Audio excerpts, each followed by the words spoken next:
Welcome to the network of Networth video podcast, having high-level conversations with high-level individuals. I'll be your host, Christopher Day. Enjoy the show.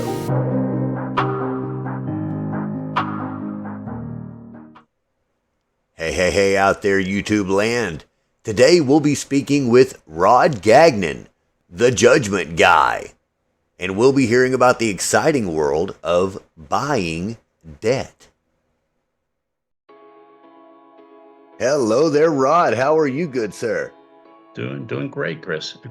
Fantastic. I mean, it's we're working a lot of stuff in the back room internally, systems for being able to identify our target assets, and it is our programming department is just basically it's about a year into it, and all the stuff we were hoping we would get is now starting to come live. So, yeah, it's massive advantage. Massive opportunity. Now we just got to scale it. Sure. Now, these tools, do they help you deep dive? When you say your clients are their assets, these are the people that you're looking for, the people that have judgments against them that you're trying to work with, right? Good. Right. I want to hear more about that later, but before we can get into that, I would like to know exactly what it is that you do. I know that there's a whole lot of people that are going to be listening to the little pieces and portions of this conversation that will wonder what is debt buying, what is judgment buying, and they just don't understand what that is. Would you like to explain that? Sure. So within the world of debt that you can buy, our specialty are specifically civil court judgments. That's our specific. We played around with pre-litigation stuff, and really that's not our superpower. Our superpower is once it becomes a judgment, it's been awarded in a lawsuit. That is an asset that can be sold, bought and sold, and traded. A lot of people don't know that judgment creditors can actually sell their judgment. And we buy them up, and we go and hunt down all the assets and monetize them. That's a really quick answer on that. Definitely, and I would love for you to go ahead and spend some time on that in a little bit and just go through kind of the process that you go through and what it takes to do what it is you do. But more importantly, I'd like to know who Rod Gagnon is. I'd like to know who Rod is and how he came to be in this particular space. Now, the reason I ask that is this isn't your average everyday space to play in. It really isn't. I'm around a lot of different financial people, and this is something that I've heard, but I wasn't familiar with until we spoke, a month ago, maybe. So I would love for our audience to actually hear who you are, what brought you here, and what it is exactly that you kind of do. Okay. I'll give you the quick high-level overview of when I got out of high school. I wanted to be a banker. So I went and worked for a collection agency for their department for a year. I hated it. Wasn't good at it. So I left after a year. But when I was in there, they said they were having problems with the repo guys. They weren't very effective. They were billing all the time. So when I left, I asked them if I could get the contract to be to run the repossessions. So I'm 18 years old. No, or 19 years old, I think, at this stage. No idea what I'm doing. But they said, well, if you could do one repo, you gotta have some experience. We can't just give it to you because you've never done one before. So they said, you got to go do one. So, okay. So I walked in a bunch of financial places. I can't remember what the name of it was. Place you went in and you got like small commercial loans, like $2,000, $5,000. And they said, well, we have one repo that we need done. We've never had it done before. We'll probably never have one again. We don't know what to do with it. How much will you do it for? I said, $99 on commission. And they're like, what? Oh. Which is turned into our business plan, working on contingency, and it worked out very, very well. So I did that one, and I learned how to do the business in people's driveways at 2:00 in the morning. And we didn't have any tow trucks. So this is all lock picks and tools and taking stuff. This is car stealing, right? Well, so with no damage. Started off really actually going and repossessing the actual assets. Yeah. And what happened was the contingency model worked out so well, because what happens is I would go into a bank and the banker would say, oh, no, I use NAB. We've been using them for years and years and years. And I say, you know what? I totally agree with that. They got lots of experience. They got big trucks, but why don't you give me whatever they can't find? And I'll work on contingency. And they went, what? I mean, this is like a pattern. Everybody was like, contingency? Yeah. So we would throw everybody at this one that they would give us, and we would hunt them down and we'd find it. And that's when I started finding out I was really, really good at finding people who are hiding. I was good at finding assets that were hidden. Yeah, and then that is like the one really good thing I can do. Now, in the investigative world, I've been a PI for 40 years, okay? If you put me in a car to do surveillance, I will be asleep in 15 minutes. Okay. If you have me interview somebody, I'm not that good at anything else in the world. I can't do, but this one particular area, assets and people, is what I'm good at. So what happened was, within 2 years, we ended up being the largest repossession agency in the state with this contingency model. Because we would send in our report, and if we couldn't, the few that we couldn't find, it would have the whole report and it would say 0 at the end, right? Well, it doesn't take the bank manager very long when he's holding up an invoice from NAB, right? And ours says 0, and theirs has a bill whether they found it or not. We go to the top, and NAB gets the ones that we can't find. So it worked out. I learned more about business though, of that the money in repossessions is actually not in the repo.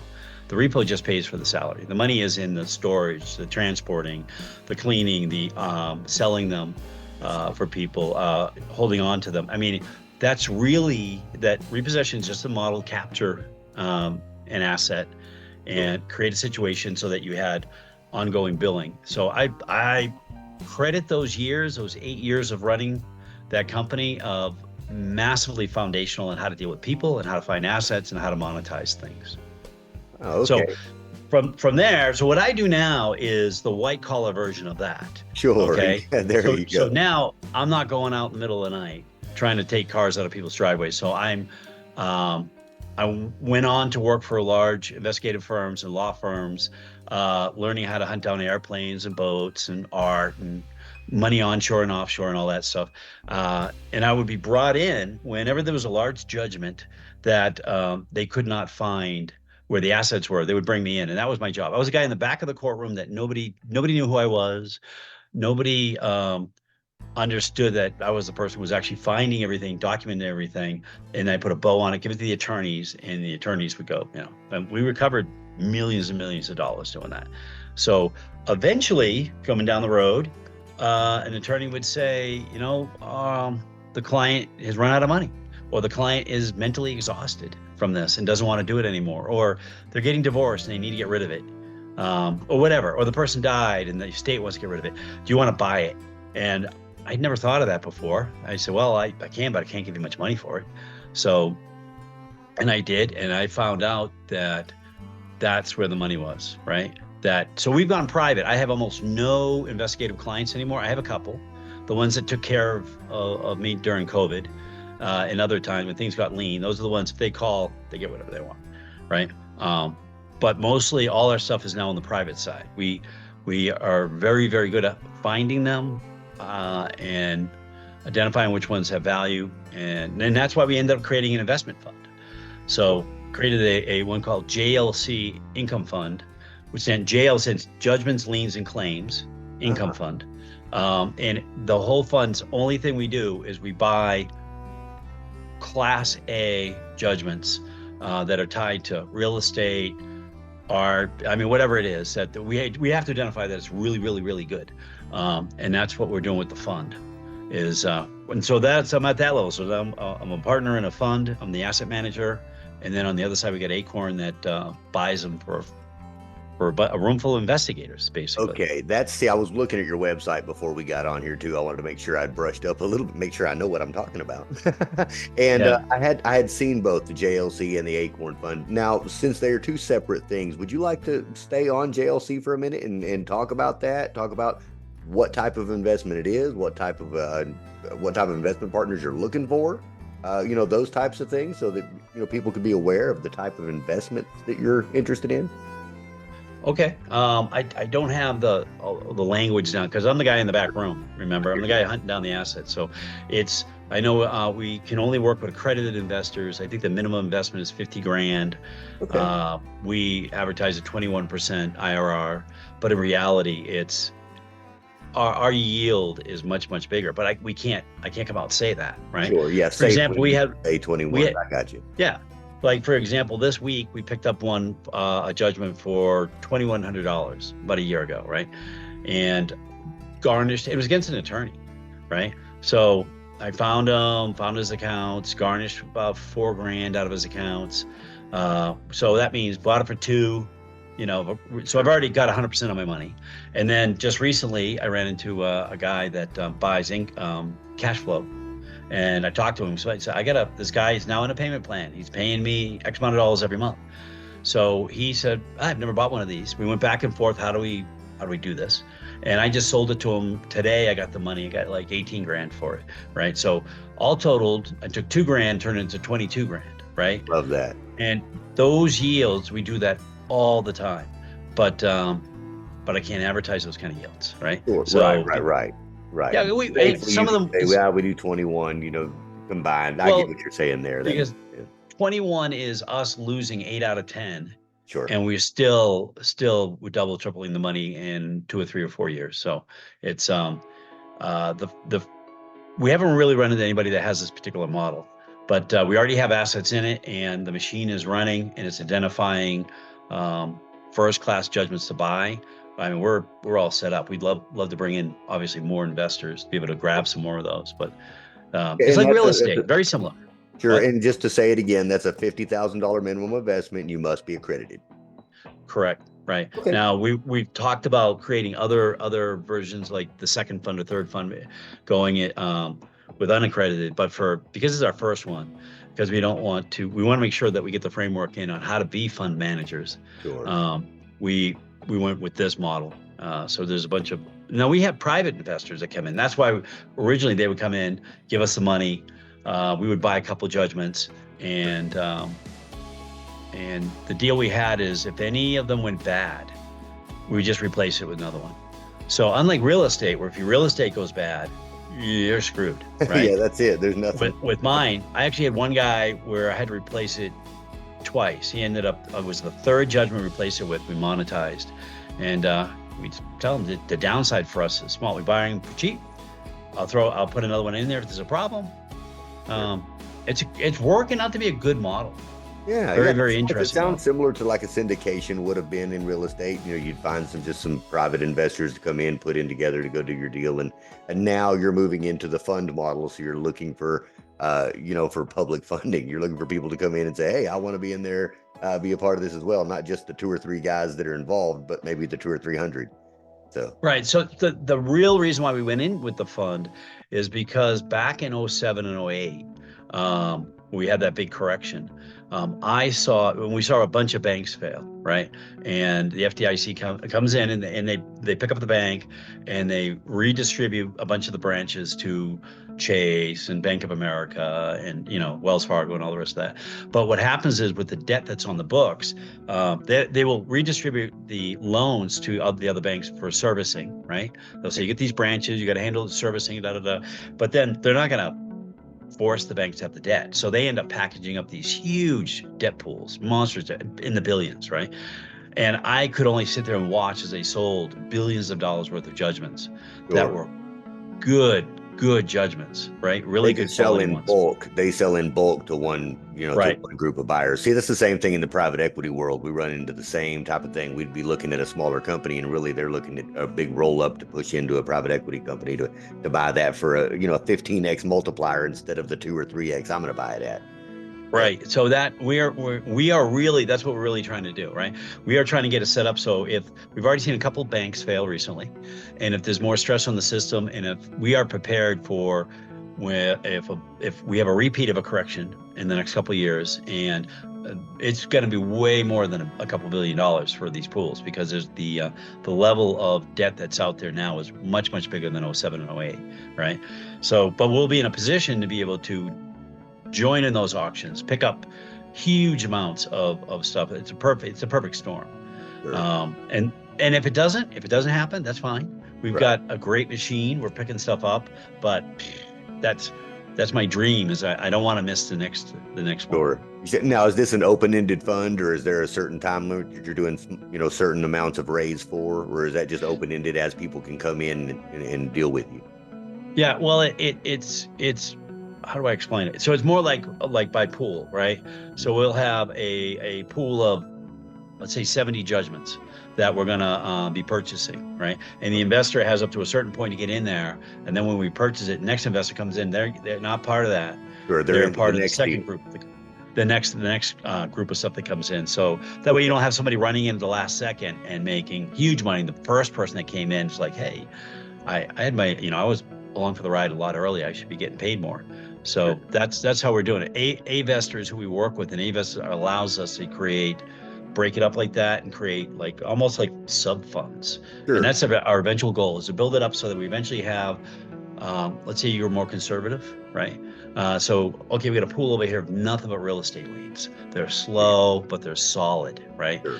Or you go, you know what? I want a certain percentage to be high yield. So we say, okay, we got these over here that we're doing the bank garnishments, and we're chasing crypto all over the world. Right. Okay. Those move a lot faster, but they don't have the security of real estate. So you have offerings based on their risk tolerance, is what you're getting. Yeah, we don't have it now. It's gonna be what everything's gonna shuffle out to as we get more and more volume in. But initially, it's just going to be those pools of everything. But it's all good stuff. We're not buying anything that isn't already been graded as being a great opportunity. Certainly. Yeah, that's the whole vetting process. You spend more time looking at deals than buying them, I'm sure. I'm sure it's the same way it is with buying businesses. It's the same deal. We'll look at so many prospectuses and so many different things for sale. And I've got airplanes going by. That's what happens when you're right by the airport. Oh, yeah, I can't hear anything. That's it. Well, anyhow, that's kind of the same thing. You have to go through it and vet them, and you'll look at 100 of them before you put in one letter of intent. So we are doing as much as we can, automate as much of that as possible. So we are now at a stage where we go through a state and we will find every single unsatisfied judgment in that state, right? Out of the courts. It takes a huge amount of work, and then we'll cross-correlate that through batching to dial in which are the ones that are the better ones to get back. It used to be me sitting in a room for a week looking at a pool, and it'd be like, oh my goodness, it's exhausting. But now took me a week then takes me an hour to do now. And our eventual goal is to have it so that, let's see, for Acorn Funding, somebody wants to sell their judgment. We can say, what's the case number? And the system will go through and be able to have a quote right there, just kind of like an insurance company, be able to come back and grade it. That's our goal. It probably takes another year or two to dial that in, but that's our end goal. So you call and say, I can say, look, Chris, I can give you $8,916 for this thing today. Do you want me to wire the money up? That kind of thing. That's our end goal, is get to be that fast. Okay, so we spoke about the JLC fund, and that's where investors can come in with you and and help buy into you buying judgments, right, and make a return there. And now you've got Acorn Funding. Now this is a separate entity, a separate thing. So would you like to just so that it is compartmentalized, break it down what Acorn Funding is? Sure. So Acorn Funding got started right about time COVID hit. So this is like just before COVID hit. So this will show, even with the courts closing and locking up, it was still it worked out really, really well. So it's a proof of concept business, right? So we use it for experimenting on everything. Like, should we invest in pre-litigation? The answer is no. It's a terrible idea, right? So do we invest, by certain types, by size, by geography? So we've experimented different types of advertising. It was meant more of being able to explore the corners of that particular area of debt, find out what was really profitable, what had high yield, and what should we stay away from. So, like I said, we went into COVID, the courts closed for effectively like a year, right? And still we grew, we almost tripled in size because you can still buy them, right? Even if you're doing stuff online, and you can still file things and lean things up and move things around, and identify things. Now, not the world's best model. I obviously don't want to be in a pandemic trying to make money, but it just showed that even in a pandemic with a lot of people going out of business, we were still able to add a lot of assets Sure. to what we were doing. So yeah, so Acorn is a debt buyer, and very, very creative. We'll try almost anything. Like now, this thing where we're selling our payment plans to the cash flow guys, right? We had to work out all of that because the cash flow guys, they want to see contracts, they want to see what's your payment history, right? And we're coming back and we're going, there is no payment plan that's written down, because if I have a formal payment plan with you, all right, it replaces the judgment. I lose my judgment. So but they have to have other things that make them feel safe. So Sure. I'm that, interested in talking to you about that further myself. That's why I buy businesses, for cash flow. So if there's an easier way yeah, of doing it, let's talk about that again at another time. yeah. Yeah, absolutely. So and that's our goal, is we want to have a certain amount of these assets that we can identify great ones, and either sell them for the access to the real estate. Because we have one right here in Denver. We have a $1.2 million house that we have access to be able to get. And we actually approached the debtor. He was hiding behind, he played some shenanigans. We had to go into court, some dead relatives, and we had to go in there and prove to the court to have all that removed, and so that we could get access to it. And then we approached him and said, look, let's solve this problem. And he's like, I don't want to be put out on the street. I said, no, what do you need? He said, I need some money to fix the house up so I can sell it, and I know what I'm going to do next. So we said, okay, well, we were able to line him up with financing to get him some money so they could, and the house is actually going to close on its sale in 19 more days, right? So we're working with them. We're not just attacking people kind of thing, where our goal is to resolve the situation and get it done. But we get access to real estate, and the real estate guys are a different group of people and what they need than the cash flow guys. So we're learning a lot. This is a lot of fun to be able to do this business. Well, I'm interested in learning more about that as well. I tell you, you piqued my interest. This is something new, something new for me. Buying cash flow. I'm telling you, I've been looking around, and that's generally why I buy the little things that I do, because it comes with cash flow and I don't have to run it. As long as I don't have to run it and there's already a system in place, we're great.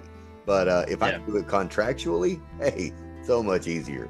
So much easier. So, yeah. So, I mean, if somebody has, and if somebody listening does have a judgment they need to get rid of, maybe it's going to expire, and they don't want to put any more money into it, we'd be happy to take a look at it. That's acornfunding.com, and our fund is JLC Income Fund.com. So, which is on the investment side. But yeah, this has been a huge learning experience on the fund side. To go from an investigator to learning about the funds world is very, very interesting, and a little surprising when we found out that there's nobody out there that really does this. I mean, there's guys that buy debt, right? But not like I think we haven't run into anybody that does what we do. No, I had never heard of it quite like this. And when you started explaining it to me on our last call, I knew that we had to have a follow-up. We had to tell people about this. Now, I've got to ask, so it doesn't seem like you had any formal training on it. It's something that you kind of came about as you were doing things. I mean, you were 18 when you first kind of got into the whole repoing and working with the contracts and everything. So I'm assuming that the evolution of this business was just a natural progression of events, right? It wasn't. It was. Somebody... Yeah, my specialty when I worked for some other firms, I worked out of Boston for some large investigative firms, and I worked for myself. My specialty has always been financial investigations. So I would have to work with the lawyers and go from the asset side to learn the legal side. How do you get access to those? How do you take crypto? How's it done? So you could, one thing for me to track the assets, but in certain states, some things are exempt. You can't do certain things. So I would go to them and give them this list, and they go, well, can't do that, sure. And that's exempt. And that's what it was. It was a natural progression of getting better and better and better as a post-judgment asset analyst, basically, and then starting to pick up the debt. And now we've moved over to the training side because we have to train more and more analysts. We've created a training course, which right now is in-house, but our eventual goal is to be able to go public with that, with the training course on how to be able to do it, and how investors can invest in these things. Great. And I know that's what we were going to speak about today, is the actual opportunity that you present. And I would love to hear just more and more about what, the things that you've got going on and how people can work with you. I want to make sure that every detail that you wanted to get across does come across. I would also like to hear a couple of good, juicy stories, because I know you've got some in all the time of having to rob people's stuff in the middle of the night, or maybe just, I'm sure there's some interesting judgment stories out there. I mean, there's things that happen in people's lives that I'm sure the listeners would love to hear about that you've done in your, years of doing this. Yeah, it's that's a good question. It's one of those things that you forget how much you have done.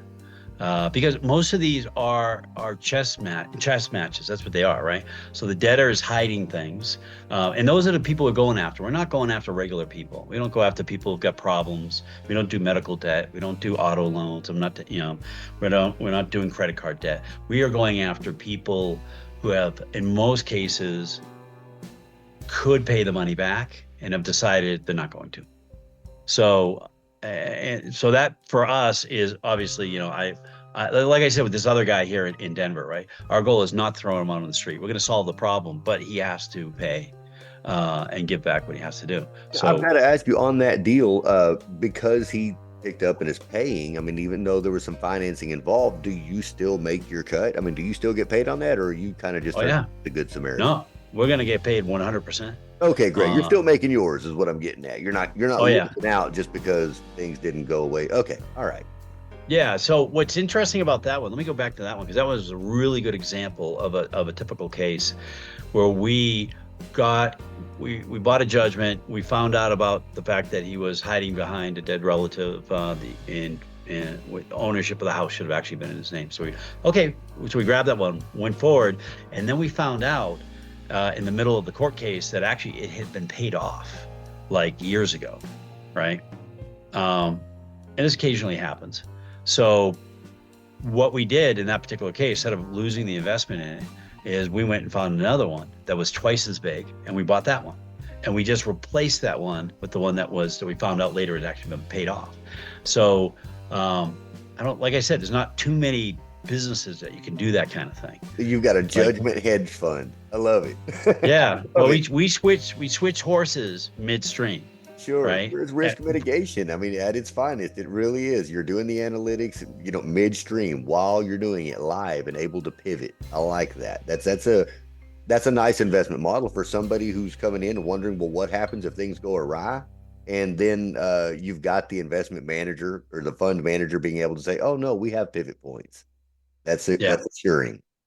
We also had another example. I bought a pool of judgments from a bankruptcy trustee. We buy a lot of stuff out of the bankruptcy court, and this trustee sold us 9 judgments, right?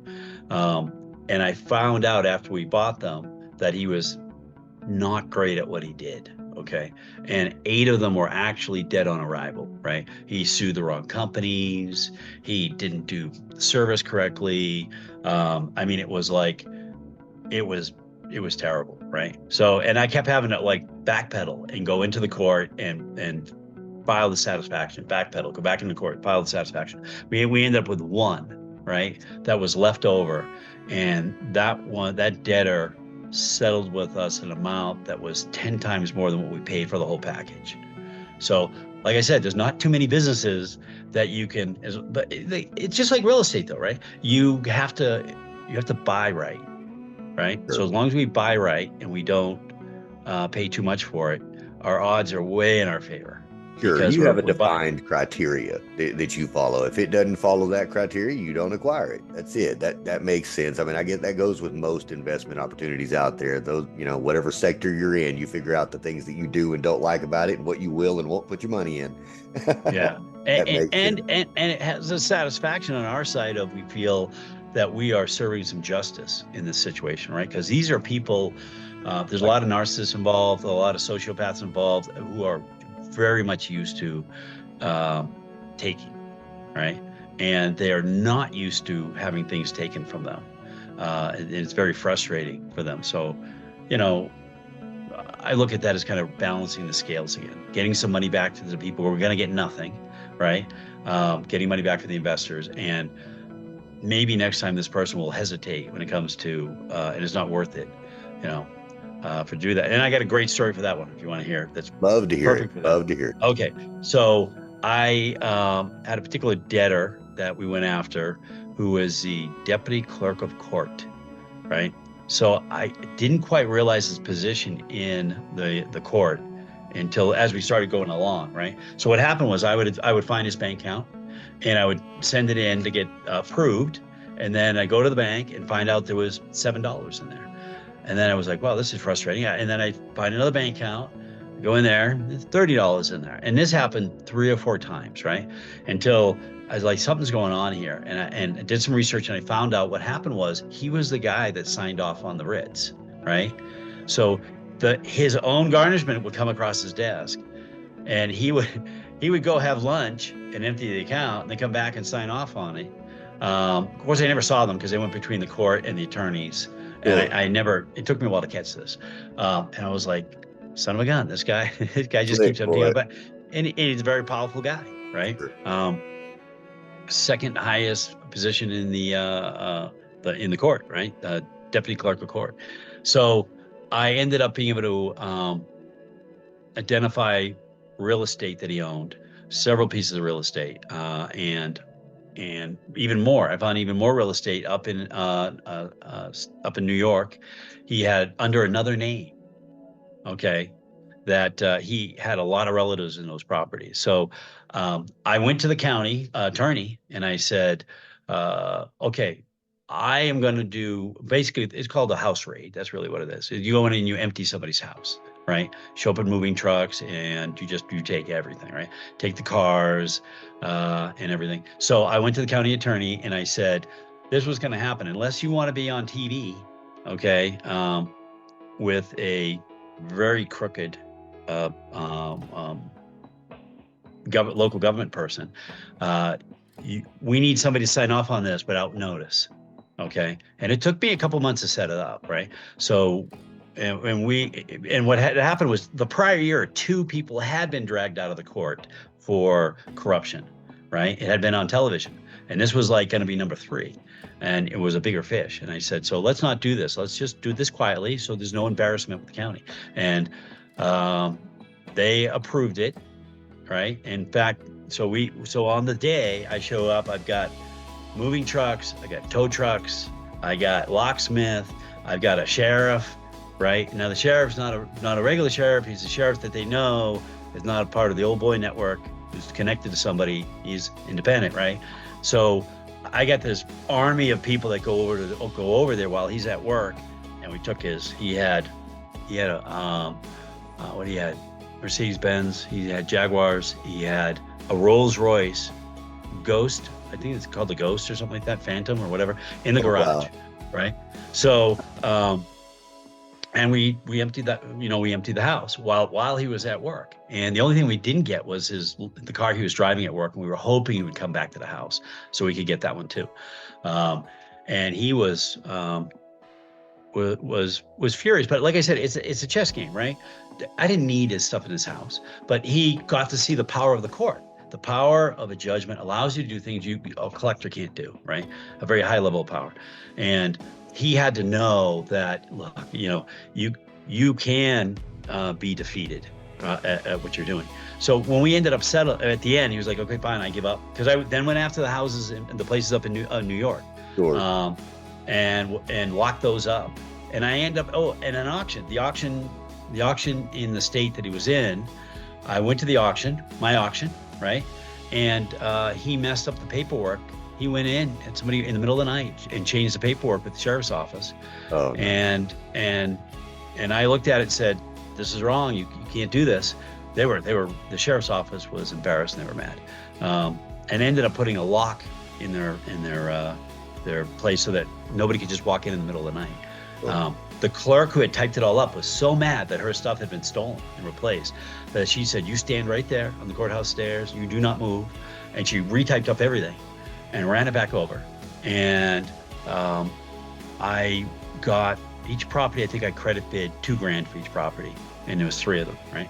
I ended up paying the sheriff like $78 in sheriff's fees, and I got control of his properties, right? Wow. And it's a chess game. I wasn't gonna actually take those properties. I think it was $35,000 or something like that in you didn't want him to. You wanted him to pony up. That's all. Yeah, and it took, and some of the people, you have to hit them with a metaphorical 2x4 Sure. before they'll wake up and deal with the situation. Now, in So, that situation, I've got to ask. I mean, that was quite a few assets that were taken, hard yeah. assets. Now, what happens to those? Does he have a chance to come in and rectify the situation, or at that point, it's like, nope, this stuff gets sold off and that's it?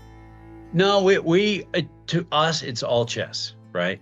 I need the other person in a position where they go, okay, fine, we'll settle out. What do we got to do to deal with this?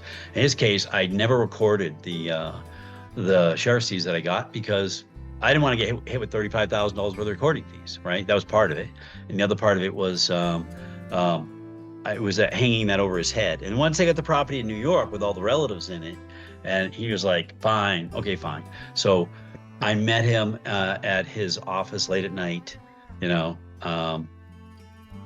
in the court, in his room, which I was like, what? Anyway, so he hands me a check for $1.1 million, I think it was. I think Okay. 1.1, 1.2. And he goes, I just want to let you know, you are the only person who has ever made me pay. You And got, I was thinking in my head, that is so sad that that you have to say that, but thank you very much. I appreciate it. well, you So know, what's sad is that he knows good and well that he don't pay. He's like, yeah, I don't pay.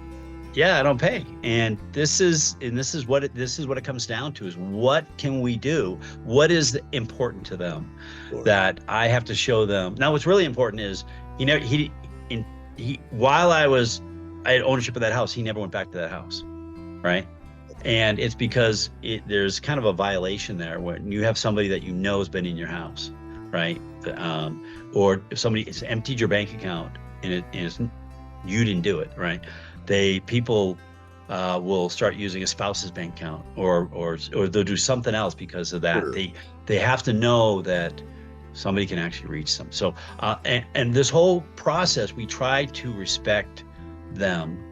Because just because they're not necessarily nice people doesn't mean that needs to be us, right? We can force the adulting in the situation and force the satisfaction through the power of the court and in a mature way, and not be abusive. Like I said, back when I was a collector for the bank, I hated it. I'm not that kind of person. I would rather just get you to take it seriously. You know? I've got to ask you this too, since this is a little segment, or I guess a niche industry in the financial world. Um, what sort of training or what sort of education would somebody have to go through in order to do kind of what you're doing, or is it really a process of just going out and doing? Well, that was part of the issue we ran into with setting up the training, because we had some beta students in, right, that were going through it, and you almost have to start with either an investigator and teach them legal, or start with a paralegal or a lawyer and teach them investigations, because you're one part repo guy, you're one part financial investigator, one part attorney or paralegal, and those have to be, you have to get those, and you have to learn those. Now, I had forgotten how much. I mean, I've been doing it 40 years, and I forget how much I know until I start talking to somebody, and they're like, "Holy smokes! How am I ever going to learn all this stuff?" There's a lot more there, and it's a lot more brutal than people think. Which is why we're designing the training. We bought a couple software companies. One is a judgment case management software. One is a post-judgment interest calculator, because we're trying to give the investors the tools to actually be able to do this and have a fighting chance. Because most of the people that go into judgment enforcement, it's tough to monetize, because you're buying it and then you're not getting paid for 2 or 3 or 4 years, right? Sure. So we're trying to set it up so you can monetize. There are people you can sell the payment plan to, people you can sell the real estate lien to, and if you do that, then you have cash flow. If you have cash flow, more judgments can get collected, more wrongs can be righted, and more people are taught that you really shouldn't be abusing people like this. So we have a higher goal on this whole thing, and having fun during the whole thing. Well, it does actually sound fun. I mean, you get to be a detective, you get to be the investigator, you get to do all this stuff and not have to really be dirty, you know, and it comes out to some positivity in the end. I do like that. So as far as someone trying to get into the field or to do what you're doing, it's more about having a skill set, not necessarily a certification. Not necessarily having a degree in something. It's more of you need to know this skill set, and this skill, or you won't ever make it. Correct. So I'd have to say, if somebody approached me and said, "I'm really interested in this. What should I do?" I tell them, there's two things I would do. Go to your local law library, right? And there's a lot of them that are open to the public, and find the continuing legal education books or manuals that they have on post-judgment enforcement, right? For your state. Now, gotta understand, I run all 50 states, Canada, and do a lot of offshore stuff. So I don't need to teach somebody all that, right? Sure. I just tell you, you're in Texas, go learn Texas, right? And in those manuals, because they're for lawyers that have to keep up their continual legal education points, right? Sure. It's like a shortcut guide. Like, here's a copy of a writ, empty. Here's a copy of a writ, sample filled out. Here's a copy of a garnishment, empty. Here's a copy of a garnishment form filled out. So that's it. That'll get you most of the legal stuff, and then go work a couple of hundred small claims cases, right? Because you can make mistakes in there. The judges are way more forgiving because you're not supposed to really have attorneys in small claims. And I tell this to a lot of people. A lot of people don't want to do it. They're like, no. I just want to. How do I collect $1 million one? I'm like, you don't get to the $1 million one until you collect the little ones, and then you collect the bigger ones, and then the bigger ones, and then you get the $1 million ones. And if you're not willing to get the experience, it's going to be very hard for you not to get beat up by the attorneys, not to get beat up by a very sophisticated non-paying debtor. And you can have fun, and you find out if it's something you want to do. Small claims cases are much easier, because if I go and empty your bank account of $1,000, you're not going to go get an attorney to fight me. Sure. Or if you try to, your attorney, because you're mad, right? You're mad that somebody took your money. You're going to go to your attorney. Your attorney's going to go say, Chris, you should probably let this one go, because you're going to end up paying me $3,000 or $4,000 or $5,000 or $6,000 to fight for $1,000. So you should probably just let it go. So you have much more forgiveness, but it'll allow you to start working through how to do a debtor's exam, how to file for garnishment, and how to do all the stuff that you need. And you need to get some investigative tools and databases, which I talked to your local state PI agents association to help with that. So that is probably the biggest problem with this, is multidisciplinary skill set you have to develop. But if you do, you can go anywhere and make money. So really, they just need to come and go to work with you and be trained by you. That's that's the easy answer, is let's just contact. Yeah. That's our goal. Within a couple of years, we hope to have the school out there, because I really want investors to be able to invest, buy these and sell these, and add some liquidity to this market. So right now there isn't. On real estate side, it's slice and dice a million ways, right? What do you want? Right. Land? Do you want to do student housing? 1,000 different ways. On this side here, there's some real estate guys that have bought judgments so that they could get some more equity. But that's like being a kindergarten. There's 1,000 ways to make money on this side if people knew how to do it. Sure. Sure. Well, and that's the advantage of someone that's not familiar going in with a company like yours. This is what you do day in and day out, and they'll, almost guarantee their return and not through themselves like I would. Now, a 21% return is pretty darn awesome. Even if you're saying that's a conservative estimate, that's pretty darn awesome. I know that most of the things that I look at, even in the real estate market, you're looking at 9 to 13. On occasion, you'll grab an 18%, and I think it's BS when I see it, But seeing 21% on this type of fund, and I can see how your money's made, so that does make sense to me. Now I'm wondering about the time. I would like to see how that plays out. Well, you're already rolling. You've already been doing it for a bunch of years, so it doesn't matter. Well, we have case histories of numerous cases that, where we break out what we paid for it, what the legal expenses were, how long the timeline went, what we ended up yielding, right? As proof, because we've been doing this for 40 years, right? Right. Plus, I forget that. Many of the people that I talk to are within those first few years of fund building. So I forget you've got a track record. You are already how long it takes. Right. I got the opportunity. Now I'm just trying to get the fund, where I run into a lot of guys that want to have the fund, and they're trying to figure out what opportunity to do. And I'm like, wow, easier for me to learn how to run a fund than it is for you to try to find a great opportunity. Yes, so our main thesis that we do when we talk to investors is this is an area, debt is an area you should have at least a percentage of your investment in, let's say 5%, right? Because we're not correlated to the market. We're not correlated to, like, stocks and bonds are becoming correlated. I don't know if you've heard of that. Normally they're not correlated. So if stocks go up, bonds go down. That's why they'll invest in both. But lately, they've been correlating. When stocks go up, bonds go up. Stocks go down. They're not supposed to do that. Or if you're in real estate, I ran into a guy who said, "Oh yeah, I'm in garden style apartments. I'm in commercial, and I'm in land." I said, "You're in one thing." They said, "No, I'm diversified." I'm like, "You're in real estate." Okay. And when the real estate market, when you go over a cliff with a recession or correction, it all corrects. Different speed, different amounts, but all corrects.